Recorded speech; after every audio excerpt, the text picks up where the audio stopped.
नमस्कार दोस्तों, आप सभी का हार्दिक स्वागत है हेल्थ क्यू चैनल में। ये एक हेल्थ अवेयरनेस चैनल है जहां मेरा उद्देश्य है कि मैं आपको मोटिवेट कर सकूं आपके हेल्थ के प्रति। आज के इस वीडियो में बात करेंगे ये समझने की किन कारणों की वजह से एक बच्चे के अंदर सेरेब्रल पाल्सी की प्रॉब्लम हो सकती है।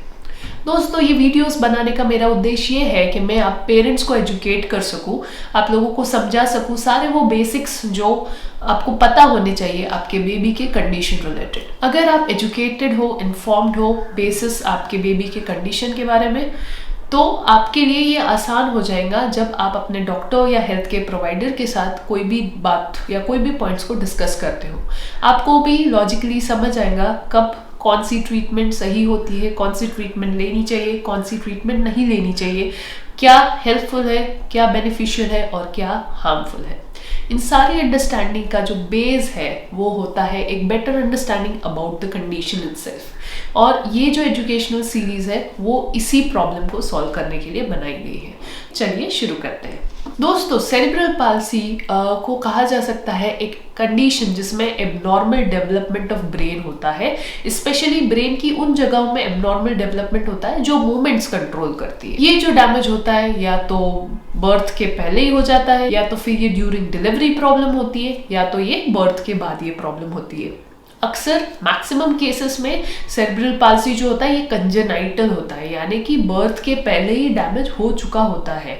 लेकिन कुछ केसेस में during the process of birth भी डैमेज हो सकता है ब्रेन को, और कुछ केसेस में बेबी के बर्थ के जो इनिशियल मंथ्स होते हैं, पहले 4 से 6 महीने जो होते हैं, इसमें कुछ प्रॉब्लम की वजह से बेबी को ब्रेन डैमेज हो सकता है।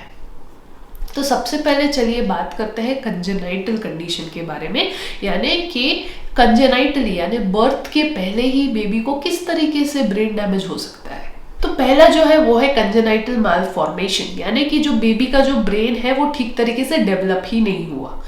दूसरा है जेनेटिक प्रॉब्लम्स, यानी अगर बेबी के जीन्स में डिफेक्ट है तब भी ऐसा हो सकता है।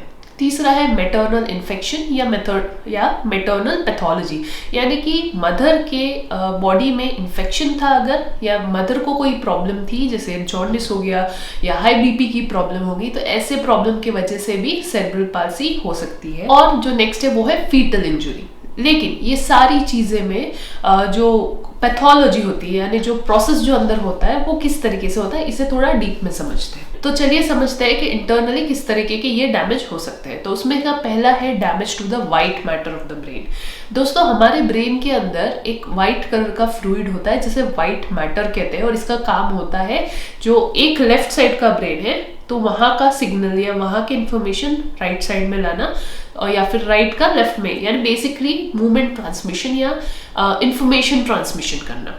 तो अगर ये व्हाइट मैटर का जो फॉर्मेशन है ये ठीक से नहीं हो रहा है या उसमें कोई डैमेज है, तब ये प्रॉब्लम हो सकती है, जिसकी वजह से जो ब्रेन होता है ये कोऑर्डिनेटेडली काम नहीं कर सकता, और ये बहुत ही प्रोमिनेंटली फिर हमें मूवमेंट्स में दिखता है। इसे मेडिकल टर्म्स में पेरीवेंट्रिकुलर ल्यूकोमलेशिया भी कहा जाता है। ना ये जो व्हाइट मैटर, जैसे मैंने कहा, इसका काम होता है ब्रेन के अंदर इम्पल्स का शेयर करना, और उसके बाद उन्हीं इम्पल्स को स्पाइनल कॉर्ड के द्वारा बॉडी की तरफ ये सारी जो मैसेजिंग होती है उसको पहुंचाना। लेकिन जब ये व्हाइट मैटर ठीक से काम नहीं करता है या एडिक्वेट नहीं है, तब फिर मूवमेंट्स में दिक्कत आ सकती है और ब्रेन डेवलपमेंट में अफेक्ट होता है। ये जो तरीके का डैमेज होता है ये पर्टिकुलरली होता है इन्फेंट्स में, या ये पर्टिकुलरली होता है बेबीज में जब वो वूम में है, यानी जब मदर प्रेग्नेंट है उस दौरान, specially during 26 to 30 weeks of time. क्योंकि ये जो ड्यूरेशन होता है, इस दौरान जो बेबी का जो ब्रेन है, इसमें का जो ये व्हाइट मैटर है ये बहुत सेंसिटिव होता है और बहुत ही आसानी से इंजरी, डैमेज, इंसल्ट के प्रोन हो जाता है। ये प्रोन होता है काफी।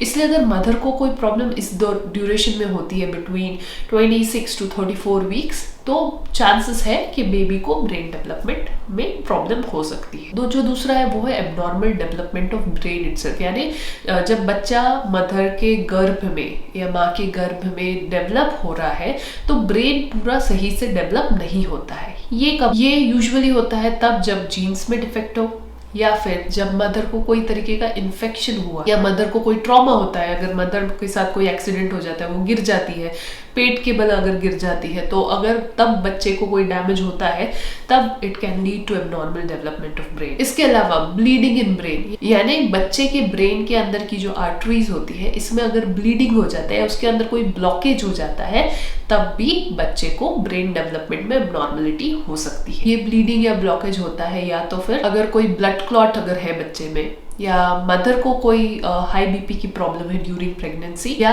बच्चे के जो ब्लड वेसल्स है यही वीक है, या अगर मदर को कोई किसी तरीके का इन्फेक्शन हुआ है, या फिर अम्बिलिकल कॉर्ड जो मदर का होता है प्लासेंटा के अंदर, ये नॉटेड हो गया है और वहां से ठीक से ब्लड सप्लाई अगर नहीं हो रहा है तो भी बच्चे को ये दिक्कत हो सकती है। तीसरा रीजन है वो है severe lack of oxygen supply. ये कब होता है? इसे मेडिकल टर्म्स में एस्फेक्सिया कहते हैं, यानी कि ब्रेन में ऑक्सीजन ठीक तरीके से नहीं पहुंच पाता। जब ये होता है तब भी परमानेंट चेंजेस हो सकते हैं ब्रेन में, जिसकी वजह से बेबी को सेरेब्रल पाल्सी की दिक्कत फ्यूचर में हो सकती है। ये अक्सर तब होता है बच्चों में जब लेबर यानी डिलीवरी जब टाइम होता है, अगर ये बहुत लंबा चलता है तब, अगर डिलीवरी के दौरान कोई कॉम्प्लिकेशंस आते हैं, फोर्सेप डिलीवरी करनी पड़ती है, तब ऐसे चीजों के दौरान बेबी को सिवियर ब्रेन डैमेज हो सकता है। इसके अलावा अगर मदर का बीपी ड्यूरिंग डिलीवरी टाइम पे अगर बहुत ड्रॉप्ड है, बहुत लो है, तब भी ये दिक्कत हो सकती है। या तो यूटेरस कंप्लीटली रप्चर हुआ है, या प्लासेंटा ठीक से कट नहीं हुआ है, अगर अम्बिलिकल कॉर्ड ये अगर टैंगल हो गया है तब ये प्रॉब्लम हो सकती है। या फिर सिवियर हेड ट्रॉमा, जैसे मैंने कहा फोर्सेप डिलीवरी करनी पड़ी, या तब ऐसे टाइम पे अगर ट्रॉमा हुआ है बेबी को तो भी ब्रेन डैमेज बच्चे को हो सकता है। अगर हम बात करें ड्यूरिंग बर्थ में होने वाली प्रॉब्लम की, तो जो मैंने अभी ये बताया severe brain damage during the time of birth, उसके वजह से सेरेब्रल पाल्सी बच्चे में हो सकता है। और नेक्स्ट आता है वो है एक्वायर्ड सेरेब्रल पाल्सी, यानी बेबी के को बर्थ के बाद सेरेब्रल पाल्सी की दिक्कत डेवलप होती है। ये अक्सर होता है या तो बच्चे के अंदर कोई इन्फेक्शन हुई है, जैसे बच्चे को बैक्टीरियल मेनिंजाइटिस हो गया, या वायरल एंसेफेलाइटिस हो गया, जॉन्डिस की प्रॉब्लम हो गई, या बच्चा गिर गया या डैमेज हुआ बच्चे के ब्रेन को ड्यू टू एब्यूज या फॉल, इन सारी चीजों की वजह से तब भी बच्चे को ब्रेन डैमेज हो सकता है और उसकी वजह से बच्चे को सेरेब्रल पाल्सी की प्रॉब्लम हो सकती है। और कई बार जो इसका कारण होता है ये अननोन रह जाता है, यानी पता ही नहीं चलता कि ये क्यों हुआ था। तो ऐसा भी होता है, कई बार रीजन समझ में नहीं आता है, लेकिन ये बहुत रेयर केस में होता है। अधिकतर रिस्क फैक्टर्स या जो फैक्टर्स किसके वजह से सेरेब्रल पाल्सी हुआ है, ये हिस्ट्री की मदद से आसानी से पता किया जा सकता है। अब किन लोगों में ये सारी चीजें होने के चांसेस ज्यादा होते हैं? कुछ रिस्क फैक्टर्स जरूर होते हैं। ये रिस्क फैक्टर्स है, तो अगर बेबी का बर्थ वेट अगर बहुत लो है तो चांसेस है कि बच्चे में डिलेड डेवलपमेंटल माइलस्टोन देखने मिलेंगे या सीपी के सिम्टम्स देखने मिलेंगे। अगर बेबी मल्टीपल बर्थ था, जिसका मतलब है अगर ट्विंस थे, ट्रिपलेट्स थे, ऐसे टाइम पे भी बच्चे को ब्रेन डैमेज दिखने मिल सकता है। बच्चे को इन्फेक्शन हुआ हो कोई भी, या मदर को कोई इन्फेक्शन हुआ है, तब भी चांसेस है कि बच्चे को ब्रेन रिलेटेड इश्यूज रहेंगे। अगर ब्लड टाइप की इनकम्पेटेबिलिटी है तब भी ये इश्यूज हो सकते हैं। अगर मदर और बेबी का exposure toxic substance, for example X rays के जो रेडिएशन होता है, इससे अगर एक्सपोजर होता है मदर का, तब भी बेबी के ब्रेन को डैमेज हो सकता है। अगर मदर के अंदर थायराइड की प्रॉब्लम रही है पहले से और थायराइड अनकंट्रोलेबल है, तब भी चांसेस है कि बच्चे को ब्रेन डैमेज हो सकता है। अगर मदर के यूरिन में बहुत एक्सेस प्रोटीन प्रेजेंट है, तब भी वो एक साइन है कि एब्नॉर्मलिटी हो सकती है बेबी को। इवन बच्चों में भी बर्थ के बाद अगर सीजर हुए हैं, फिट आते हैं, तब भी चांसेस है कि ब्रेन डेवलपमेंट ठीक से नहीं हुआ है और सेरेब्रल पाल्सी के चांसेस बढ़ जाते हैं। अगर बच्चा का ब्रीच प्रेजेंटेशन है, यानी बर्थ के दौरान सर के बदले पैर के द्वारा बर्थ अगर होता है, पैर अगर नीचे है, तब भी साइंस या चांसेस है कि ब्रेन डैमेज हो सकता है।